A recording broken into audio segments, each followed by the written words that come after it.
Jujutsu Kaisen culling game part 1 finally खत्म हो चुका है। लास्ट एपिसोड हमें देखने मिला था कल ही and the episode was insane. 27 minute का स्पेशल एपिसोड बनाया गया था फाइनल एपिसोड की वजह से, जिसमें बहुत बड़ी फाइट्स है, जिसके बारे में हम इस वीडियो के अंदर बात करने वाले हैं। एपिसोड की शुरुआत सेंदाई कॉलोनी से होती है, जहां ध्रुव लक्कड़वाला की डेथ हो चुकी है और डेथ ब्लॉक ब्रेक हो गया है। यूता कुछ सिविलियंस को सेंदाई स्टेडियम में रहने के लिए कहता है, क्योंकि वो बेसिकली ध्रुव का बेस था, जहां पर अभी दूसरे सॉर्सरस आने के चांसेस बहुत कम है, because he was pretty strong, right. Utah की प्रायोरिटी यहाँ पर उन इनोसेंट लोगों की जान बचाना रहता है, लेकिन ये सिचुएशन तुरंत ही खराब हो जाती है जब कुरो उरुची जाग जाता है, जो कि एक स्पेशल ग्रेड कॉकरोच कर्स स्पिरिट है, और उसके कॉकरोचेस स्वॉर्म्स लिटरली सेकंड्स में लोगों का फ्लैश खा जाते हैं। यूता तुरंत ही वहां पर एक्शन लेता है। वो अपनी कटाना लेके एक ब्लास्ट वेव निकालता है, जो कि फर्स्ट स्वैम को तुरंत ही खत्म कर देती है, और दूसरी स्वैम रहती है वो रिका ब्रिज गिरा के खत्म कर देती है, जो उन इनोसेंट लोगों की तरफ जा रही होती है।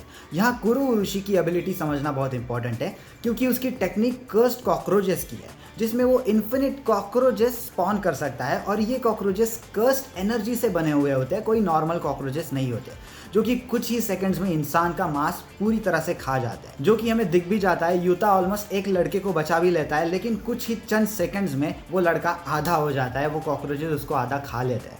सबसे डेंजरस पार्ट ये है कि ये जब कॉकरोचेस किसी को खाते हैं तो कुरो उरुशी का पार्थोजेनेसिस एक्टिवेट होता है, मतलब वो बिना मेट किए अपने क्लोन्स बना सकता है, इसलिए उसको मारना बहुत मुश्किल हो जाता है, जो कि हमें आगे जाके एपिसोड में वापस दिख भी जाता है। कुरो उरुशी के पास एक कर्स टूल भी है, जिसका नाम है फेस्टरिंग लाइफ स्वॉर्ड। ये स्वॉर्ड स्लैश करने के बाद टारगेट के बॉडी के अंदर एग्स इंजेक्ट करती है, और फिर वो एग्स कर्स इंसेक्ट बनकर बॉडी के अंदर खाने लगते हैं। यूता को भी इस स्वॉर्ड से चोट लगती है, लेकिन उसको समझ आ जाता है कि ये फाइट लंबी खींचने वाली है, तो एंड में यूता रिवर्स कर्स टेक्निक, जो कि उसने इनिशियली प्लान ना करने का यूज़ किया था, लेकिन वो यूज़ कर लेता है और उसको वहीं पे खत्म कर देता है। जैसे ही कुरो उरुशी हारता है, तब ताकाको उरो तुरंत एंट्री ले लेती है और यूता पे एम्बुश कर देती है। उरो की कर्स टेक्निक बहुत ही यूनिक है, उसका नाम है स्काई मैनिपुलेशन। वो स्काई को एक सॉलिड सरफेस की तरह ट्रीट कर सकती है, मतलब वो हवा को पकड़ सकती है, फोल्ड कर सकती है, बेंड कर सकती है, इसलिए उसके अटैक्स जो है ना वो सीधे नहीं आते, वो स्पेस बेंड करके अटैक्स लगाती है, जो बिल्कुल लेंस डिस्टॉर्शन की तरह दिखते हैं। उसका एक बहुत ही ओवर यूज्ड अटैक है इस एपिसोड के अंदर, जिसका नाम है थिन आइस ब्रेकर, जिसमें वो स्काई सरफेस को तोड़ती है और उसकी शॉक वेव से अपोनेंट को गिरा देती है और हर्ट करती है। यूता इनिशियली कंफ्यूज हो जाता है कि उसको समझ में नहीं आ रहा था कि ये अटैक्स किधर से आ रहे हैं। वो फाइट के बीच में ही ऑब्जर्व करने लगता है और समझता है कि ये स्पेस लीनियर नहीं है, बल्कि बेंड हो रहा है। यहाँ पे एक इम्पॉर्टेंट डायलॉग भी होता है, जहाँ उरो बताती है कि उसकी पुरानी लाइफ में फुजीवारा क्लैन ने उसको सैक्रिफाइस कर दिया था, और यूता फुजीवारा लीनेज से रिलेटेड है, इसलिए वो उसे हेट करने लगती है मिड फाइट में, उसको जब पता लगता है तब। अगले सीन में फिर एंट्री होती है रयू इशिगोरी की। रयू की स्पेशल एबिलिटी है कर्स्ड एनर्जी डिस्चार्ज, जिसका सिंपल मतलब यह है कि उसका कर्स्ड एनर्जी आउटपुट हमेशा मैक्सिमम रहता है, चाहे वो टेक्निक यूज करे या फिर ना करे।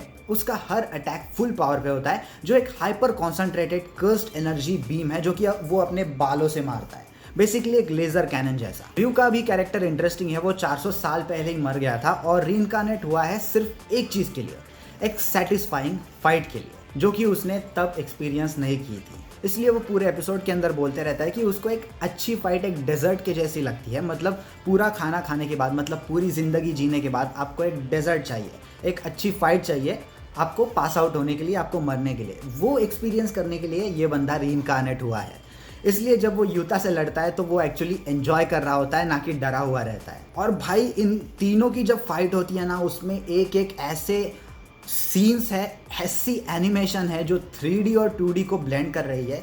It is completely mind blowing, मतलब मैं पीछे कर कर के बार बार वो सीन्स देख रहा था, इतनी detailing. I mean hats off to the crew of this episode, मतलब क्या बनाया है यार सच में। और इसके बाद में जो फाइट का सबसे क्रेजी मोमेंट आता है ना, तब तो और भी मज़ा आ जाता है, जब यूता, उरो और रयू तीनों एक साथ डोमेन एक्सपेंशन एक्टिवेट करते हैं। नॉर्मली डोमेन एक्सपेंशन का मतलब होता है कि यूज़र की टेक्निक गारंटेड एनिमी को हिट होने वाली है और अपोनेंट बच नहीं सकता, लेकिन जब 3 डोमेन्स एक साथ एक्टिवेट हो जाते हैं तो एक साथ वो कोलाइड करके कोलैप्स हो जाते हैं और किसी का भी गारंटेड हिट एक्टिवेट नहीं होता। और ये एक ऐसी चीज़ है जुजुत्सु काइसन के अंदर जो हमें वापस आने वाले एपिसोड्स में नहीं देखने मिलने वाली। This is the only moment where we saw the 3-वे डोमेन। एनिमे के अंदर विजुअली ये बहुत अच्छी तरह से दिखाया है। अगेन 3 डोम स्ट्रक्चर्स एक दूसरे से टकरा के मेल्ट हो जाते हैं। डोमेन कोलैप्स करने के बाद कुरो उरुशी जो हमें पहले लगा था कि मर गया है, वो एक्चुअली मर ही गया है, लेकिन उसका एक ऑफस्प्रिंग यहाँ पे आके उस पर ऊरो पे अटैक कर देता है और उसके हाथ में फेस्टरिंग लाइफ स्वॉर्ड रहती है जिससे वो ऊरो का एक हाथ काट देता है। यहाँ पे ना एक बहुत ही स्मार्ट मूव करता है यूता, जो कि रिका को बोलता है कि ऊरो का जो कटा हुआ हाथ है ना वो खा जाओ। इसका रीज़न ये है कि जुजुत्सु वर्ल्ड में बॉडी पार्ट्स से भी कर्स टेक्निक ट्रेस हो सकती है और यूता उसकी मदद से बाद में जाके ऊरो की कर्स टेक्निक यूज़ करता है इशिगोरी को हराने के लिए। ये छोटा सा मूवमेंट यूता की बैटल की इंटेलिजेंस हमें दिखाता है कि Utah is truly one of the strongest characters in jujutsu Kaisen. फिर रयू एक ग्रेनाइट ब्लास्ट चला देता है जो ऊरो और कुरो उरुशी दोनों को हिट करके वहाँ पे ख़त्म कर देता है। अब फाइनली लास्ट फाइट शुरू हो जाती है जो कि रहती है यूता और रयू के बीच में। यूता यहाँ पर रिका को कम्प्लीटली मैनिफेस्ट करता है, बुला लेता है और यहाँ पे यूता की एक डेंजरस एबिलिटी रिवील होती है जो कि रहती है कॉपी की एबिलिटी। हमें तो ऑलरेडी पता था लेकिन ये इशिगोरी को वहाँ पे रिवील होता है और इस फाइट में यूता तोगी इनुमाकी की कर्स टेक्निक यूज़ करता है जो कि उसने कॉपी ऑलरेडी की हुई थी। ध्रुव लकड़वाला की शिकिगामी टेक्निक वहाँ पे यूज़ करता है और फिर ऊरो की स्काई मैनिपुलेशन की टेक्निक भी यहाँ पे यूज़ करता है इशिगोरी को हराने के लिए। यहाँ पे सबसे स्मार्ट जो मूव यूता करता है वो है ऊरो की स्काई मैनिपुलेशन टेक्निक का यूज़ करके, क्योंकि जब इशिगोरी अपने लेज़र बीम से यूता पे अटैक करता है तब यूता उसको रिफ्लेक्ट करके ऊपर भेज देता है और ऊपर से वापस से रिफ्लेक्ट करके उसी अटैक को इशिगोरी पे ही मार देता है। एंड दैट्स द मोमेंट जहाँ पर इशिगोरी एक्चुअली अपनी हार मान लेता है because Utah was strong and also intelligent और उसका जो डेजर्ट खाने का मन था वो वहाँ पे कंप्लीट हो जाता है। वो एक अच्छी फाइट एक्सपीरियंस कर लेता है। एंड में यूता इशिगोरी को मारने की जगह पे उसको छोड़ देता है और उसका रीज़न सिंपल सा है कि यूता अननेसेसरी किलिंग कभी भी नहीं करता। रयू को एक परफेक्ट फाइट मिल गई है और उसका भी मन भर गया है, तो यूता को पता था कि वो वापस से उठने के बाद उस पर अटैक नहीं करेगा और वो यूता इशिगोरी से अपने पॉइंट्स मांगता है और इशिगोरी भी खुशी खुशी अपने पॉइंट्स उसको दे देता है। ऊरो भी वहाँ पे हमें जिंदा दिख जाती है जो कि मरी नहीं है, but she has also accepted her defeat.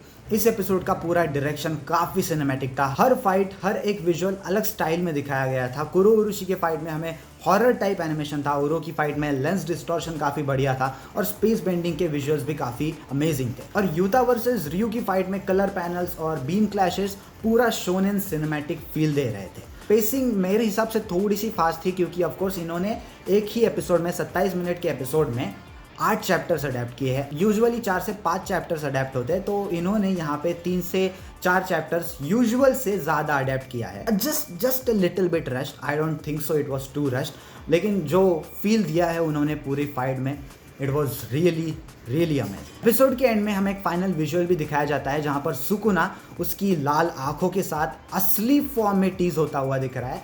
मतलब आने वाले सीजन में, आने वाले पार्ट 2 में हमें एक बहुत बड़ी फाइट देखने मिलने वाली है। मांगा रीडर्स को ऑलरेडी पता है, मैं एनिमे रीडर्स को, एनिमे वॉचर्स को स्पॉइल नहीं करना चाहूँगा। और इस पूरे फाइट का बेसिकली हिडन मैसेज ये है कि यूता ऑफिशियली एक स्पेशल ग्रेड लेवल पे खड़ा है एंड ये बेसिकली यूता के आने वाली फाइट्स के लिए एक बेस था कि हाँ भाई यूता एक्चुअली फाइट कर सकता है, ये दिखाने के लिए हमें ये था। आगे बहुत अच्छी फाइट्स भी और आने वाली है, so make sure to stay tuned for the next part जो कि ऑलरेडी अनाउंस हो चुका है जैसे ही एपिसोड एंड हुआ था। तो बस इस वीडियो के लिए इतना ही। अगर आपको ये वीडियो पसंद आई होगी और भी ऐसे वीडियोस चाहिए तो प्लीज़ कमेंट सेक्शन में बता देना। आज की वीडियो के लिए इतना ही, मिलते हैं अगले वीडियो में। सायोनारा। लाइक करना मत भूलना। Bye bye.